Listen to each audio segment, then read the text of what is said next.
கர்த்தராகிய இயேசு கிறிஸ்து நாமத்தில் உங்கள் அனைவருக்கும் வாழ்த்துக்கள். இந்த நாளுக்குண்டான அற்புதமான உயிருள்ள வார்த்தை சங்கீதம் 149:4. கர்த்தர் தம்முடைய ஜனத்தின் மேல் பிரிய வைக்கிறார். கர்த்தர் தம்முடைய ஜனத்தின் மேல் பிரிய வைக்கிறார்.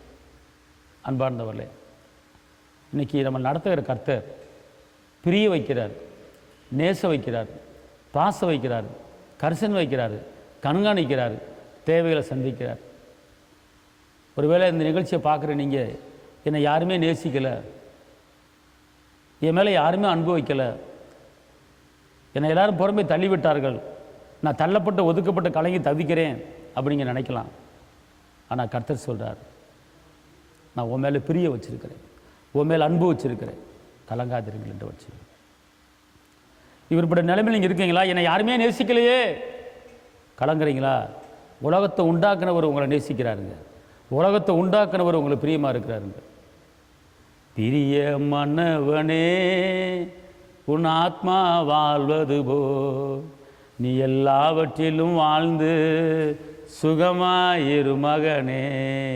பிரியமானவனே, கர்த்தர் சொல்கிறாரு, பிரியமானவனே, நீ எனக்கு பிரியமானவள், நீ எனக்கு பிரியமானவன், நீ எல்லாவற்றிலும் வாழ்ந்து சுகமாக இருக்கும்படி நான் உன்னை ஆசீர்வதிக்க போகிறேன், உன்மேல் என் கண்ணை வைத்து உன்னை பராமரிப்பேன் என்று சொல்கிறார். கலங்காதிருங்கள், துக்கப்படாதிருங்கள், வேதனைப்படாதிருங்கள். தள்ளப்பட்ட நிலைமையில், ஒதுக்கப்பட்ட நிலைமையில் உட்கார்ந்துருக்கீங்களா?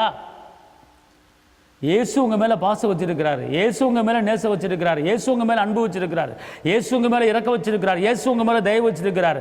அவர் இறக்கத்துக்கு மேலே வேறு யார் இறக்கம் தேவை? அவர் அன்புக்கு மேலே வேறு யார் அன்பு தேவை? அவர் பிரியத்துக்கு மேலே வேறு யார் பிரியம் தேவை? அவர் போதும் உங்களை கரம் பிடித்து நடத்துவதுக்கு. அவர் இருக்கும்போது ஏன் கலங்குறீங்க? என்னை யாருமே நேசிக்கலன்னு சொல்லாது, இயேசு உங்களை நேசிக்கிறார், உங்கள் மேலே பிரிய வச்சிருக்கிறார். தைரியமாக இருங்க. யார் இந்த உலகத்தில் கைவிட்டாலும் என் தகப்பன் இயேசு கைவிட மாட்டார். பெரிய காரியங்களை செய்வார். உங்களுக்கு நான் செபிக்கிறேன். தகப்பனை இயேசப்பா, உண்மை நன்றி உள்ளத்தோடு மை துதிக்கிறேன், ஸ்தோத்திரிக்கிறேன். இந்த வேலையிலே ஆண்டவரே, என்னை யாரும் நேசிக்கலை, என்னை யாரும் பராமரிக்கலை, என்னை யாரும் கண்டுக்கலை என்று சொல்லுகிற தேவ பிள்ளை மேலே ஆண்டவரே உங்களுடைய இரக்கம், உங்களுடைய பிரியம், உங்களுடைய பாசம் கடந்து வரட்டும். ஆண்டவரே, உங்கள் வாழ்ந்திருக்கும்படி, உயர்ந்திருக்கும்படி, செழித்திருக்கும்படி, பெருங்கும்படி கிருபை தாங்க. இரத்த கோட்டைகளை மறைத்துக் கொள்ளுங்க. தேவ கிருபையை கூட இருக்கட்டும். அதிசயங்களை காணப்படுங்க. ஆசீர்வதிங்க. இயேசுவின் நாமத்தில் பிதாவே, ஆமென். கர்த்தர் உங்களை ஆசீர்வதிப்பார். அல்லேலூயா. தேவனுக்கு மகிமை.